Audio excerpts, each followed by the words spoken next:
आखिर कैसे लंबे समय तक सिगरेट पीने से ग्रेजुअली इंसान की मौत तक हो जाती है।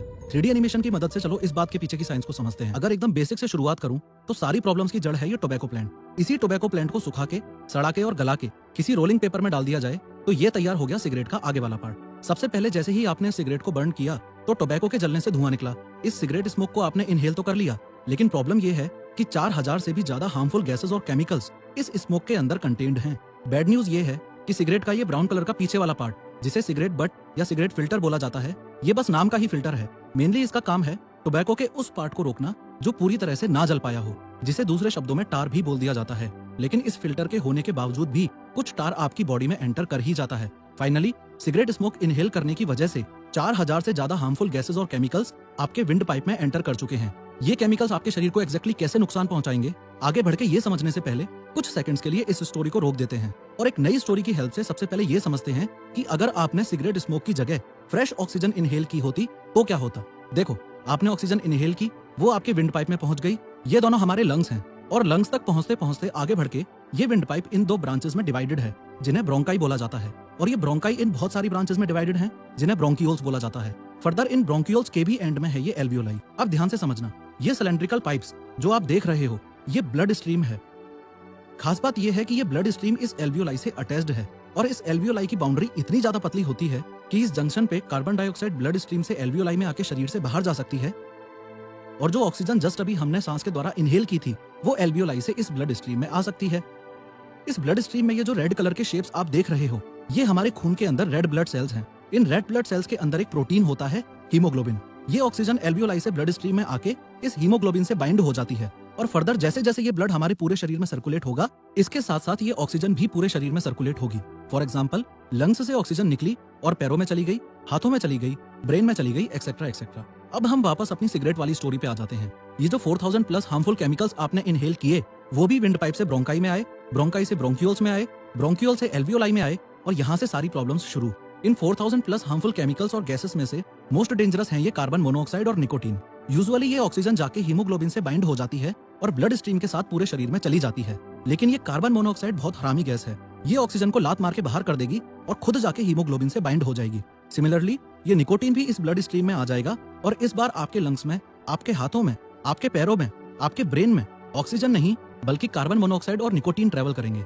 ये एक मेजर रीजन है कि कंटिन्यूअस सिगरेट स्मोकिंग से सांस लेने में प्रॉब्लम आ जाती है। लेकिन अभी भी मोस्ट इंपोर्टेंट क्वेश्चन ये है कि सिगरेट पीने से इस पूरे प्रोसेस में ऐसा क्या था जो स्मोकिंग को हाईली एडिक्टिव बनाता है। देखो, सिगरेट पीने के 7 से 10 सेकंड के अंदर ये निकोटीन ब्लड स्ट्रीम से होता हुआ आपके ब्रेन तक पहुंच जाता है। आपके ब्रेन में ये रिसेप्टर्स होते हैं जिन्हें निकोटीनिक एसिटिलकोलिन रिसेप्टर बोला जाता है।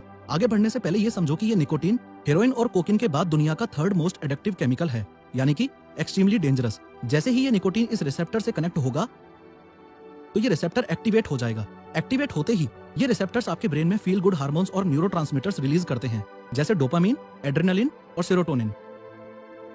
ये हार्मोन्स आपकी हार्ट बीट इंक्रीज करके आपको फ्रेश फील करवाएंगे, आपको ज्यादा एनर्जेटिक, ज्यादा फोकस्ड और ज्यादा अटेंटिव फील करवाएंगे। टेम्परेरीली आपका कंसंट्रेशन भी इंक्रीज होगा, डाइजेस्टिव सिस्टम बेटर परफॉर्म करेगा और मोस्ट इंपोर्टेंटली आपका स्ट्रेस दूर होगा। अल्टीमेटली जिससे आपको हैप्पीनेस फील होगी और लगेगा कि आप 7वें आसमान पर हो। लेकिन इस पूरी कहानी में सबसे बड़ी प्रॉब्लम तब आती है जब आपको ये पता चले कि ये निकोटीन जो आपको सारी गुड फीलिंग्स और प्लेजर दे रहा था वो आपके शरीर में सिर्फ और सिर्फ 2 घंटे रुकेगा। उसके बाद ब्रेकडाउन होकर लीवर में चला जाएगा और फर्दर मूत्र विसर्जन के द्वारा शरीर से बाहर चला जाएगा। अगर टेक्निकली देखा जाए तो जिंदगी में सिर्फ एक सिगरेट पीने से आपकी बॉडी पर कोई बैड इफेक्ट नहीं होगा, लेकिन इतिहास गवाह है कि 99.9% केसेस में आज तक कभी ऐसा हुआ नहीं कि किसी ने सिर्फ एक बार स्मोकिंग करके छोड़ दी हो। जैसे ही निकोटीन शरीर से बाहर निकला फिर से क्रेविंग शुरू, आप फिर से सिगरेट पियोगे। अगेन निकोटीन आपके ब्रेन में पहुंच के फील गुड हार्मोन्स रिलीज करके आपको 7वें आसमान पे बिठा देगा और 2 घंटे बाद शरीर छोड़ देगा। निकोटीन की वजह से सिगरेट पीने की ये साइकिल या चेन चलती रहेगी और ऐसे लोग जो एक के बाद एक चेन बना के दिन में 100 सिगरेट्स तक पी जाते हैं उन्हें ही तो चेन स्मोकर्स बोल दिया जाता है। लेकिन एक एवरेज स्मोकर एक दिन में 10 से 15 सिगरेट्स तो निपटा ही देता है।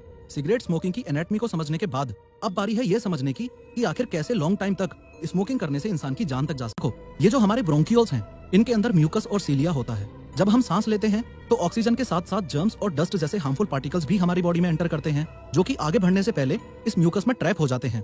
तो ये हेयर लाइक प्रोजेक्शंस जिन्हें सीलिया बोला जाता है ये इन हार्मफुल पार्टिकल्स को हमारी बॉडी से बाहर फेंकने में हेल्प करते हैं। लेकिन जब आप रेगुलर स्मोकिंग करते हो तो टोबैको के जलने से आपकी बॉडी में एंटर करने वाला टार और हाइड्रोजन साइनाइड नामक पॉइजनस गैस दोनों मिलकर इस सिलिया को पैरालाइज कर देते हैं। इसी प्रोसेस को डॉक्टर्स सिलियोस्टेसिस बोलते हैं। अब प्रॉब्लम यह है कि इन हार्मफुल सब्सटेंसेस को बॉडी से बाहर फेंके कौन? तो ये जर्म्स और डस्ट आपके रेस्पिरेटरी सिस्टम में रह के उसको चोक करने लगते हैं, और जब अति होने लगती है तो इन जर्म्स और डस्ट को आपकी बॉडी से बाहर निकालने के लिए ही तो आप कफिंग करते हो, यानी कि खांसते हो। आपने ये भी नोटिस किया होगा कि स्मोकिंग करने वाला व्यक्ति अर्ली मॉर्निंग में कुछ हद से ज्यादा ही खांसता है। उसके पीछे भी साइंस है। सिगरेट स्मोकिंग से डैमेज्ड ये सिलिया रात में रिकवरी करते हैं और सुबह होते ही उन सभी जर्म्स और डस्ट को all of a sudden expel करते हैं। इस प्रोसेस में अर्ली मॉर्निंग में एक चेन स्मोकर को हद से ज्यादा खांसी आती है। रेगुलर स्मोकिंग करने से ये सिलिया परमानेंटली डैमेज तक हो जाते हैं और आपके ब्रोंकियोल ट्यूब्स की लाइनिंग बार बार इरिटेट होने की वजह से स्वेल हो जाती है। सिर्फ इतना ही नहीं, यहाँ पे एक्सेस म्यूकस भी डेवलप हो जाता है। As a result of which smoker की लाइफ में एक ऐसा पॉइंट आता है जब वो 24 घंटे 7 दिन सिर्फ खांसता ही रहेगा। इस बीमारी को ही क्रॉनिक ब्रोंकाइटिस बोला जाता है। रेगुलर स्मोकिंग की वजह से ये 4000 प्लस डेंजरस केमिकल्स आपके एल्वियोलाई को भी डैमेज कर देते हैं। As a result of which इस ब्लड स्ट्रीम में काफी कम ऑक्सीजन जाएगी, जिससे आपको सांस लेने में प्रॉब्लम होगी। इस बीमारी को ही एम्फीसीमा बोल दिया जाता है। क्रॉनिक ब्रोंकाइटिस और एम्फीसीमा को collectively doctors chronic obstructive pulmonary disease यानी कि सीओपीडी बुलाते हैं। और जो कोई आपकी नॉलेज में रेगुलर स्मोकिंग करता हो, जाके उसके मुंह पे बोल देना कि सीओपीडी ऐसी बीमारी है जो एक बार हो गई तो रिवर्स नहीं हो सकती और ना ही दुनिया में इसका कोई क्योर है। एरी गैरी दवाइयां लेके कुछ दिन तक टाल जरूर सकते हो, लेकिन विद इन अ ईयर उसकी मौत निश्चित है। सिगरेट स्मोक के थ्रू आपकी बॉडी में एंटर करने वाले निकोटीन और अदर केमिकल्स आपकी ब्लड वेसल्स को ब्लॉक कर देते हैं और साथ ही साथ एंडोथेलियल लाइनिंग को डैमेज कर देते हैं। As a result of which regular smoking करने से आपकी इन ब्लड वेसल्स में क्लॉट होने के चांसेस काफी ज्यादा बढ़ जाते हैं। ब्लड क्लॉट यानी खून के बहाव का रुक जाना। और अगर आपके हार्ट तक ब्लड नहीं पहुंचेगा तो हार्ट तक ऑक्सीजन जाएगी कैसे? सिमिलरली क्लॉटिंग की वजह से ब्रेन तक ब्लड नहीं पहुंचेगा तो ब्रेन तक ऑक्सीजन नहीं पहुंचेगी। ऐसे केस में भी इंसान की मौत निश्चित है, क्योंकि हार्ट तक ब्लड ना पहुंच पाना इसे ही तो हार्ट अटैक बोला जाता है और ब्रेन तक ब्लड ना पहुंच पाना इसे ही तो स्ट्रोक बोला जाता है। रेगुलर स्मोकिंग करने से जो हार्मफुल केमिकल्स आपकी बॉडी में एंटर करते हैं वो आपके इस डीएनए में डेंजरस म्यूटेशंस कर सकते हैं। As a result of which एक चेन स्मोकर में लंग कैंसर के चांसेस हद से ज्यादा बढ़ जाते हैं। ऑन टॉप ऑफ दैट एक और बैड न्यूज ये है कि स्मोक में पाए जाने वाले आर्सेनिक और निकल जैसे इंग्रेडिएंट्स इस डीएनए की रिपेयरिंग एबिलिटी को खत्म कर देते हैं। उससे होगा ये कि कल के दिन अगर किसी चेन स्मोकर को कैंसर हो भी गया तो उसकी बॉडी की कैंसर से फाइट करने की एबिलिटी एकदम खत्म हो गई। At the end of the day फिर से मौत निश्चित है। ऑनेस्टली स्पीकिंग, सिगरेट पीने से जो हार्मफुल सब्सटेंसेस आपकी बॉडी में एंटर करते हैं उनके किस्से सुनोगे तो चौंक जाओगे। सुनाऊं? चलो सुना देता हूँ। सबसे पहला है अमोनिया। ये वही सब्सटेंस है जो टॉयलेट क्लीनर्स और फ्लोर क्लीनर्स में यूज होता है। दूसरा है एथेनॉल, ये शराब में यूज किया जाता है। तीसरा है डीडीटी, ये कीड़ों को मारने वाली दवाइयों में यानी कि इंसेक्टिसाइड्स में यूज किया जाता है। चौथा है आर्सेनिक, ये एंट पॉइजन में यूज किया जाता है। पांचवा है कार्बन मोनोऑक्साइड, जो कि कार एग्जॉस्ट फ्यूम्स में पाया जाता है। छठा है कैडमियम, ये कार बैटरी फ्लूइड्स में यूज किया जाता है। सातवां है हाइड्रोजन साइनाइड, जो कि और कुछ नहीं बल्कि एक जहर ही है। आगे मैं गिनाता जाऊंगा, आप गिनते जाओगे, लेकिन ये लिस्ट कभी खत्म नहीं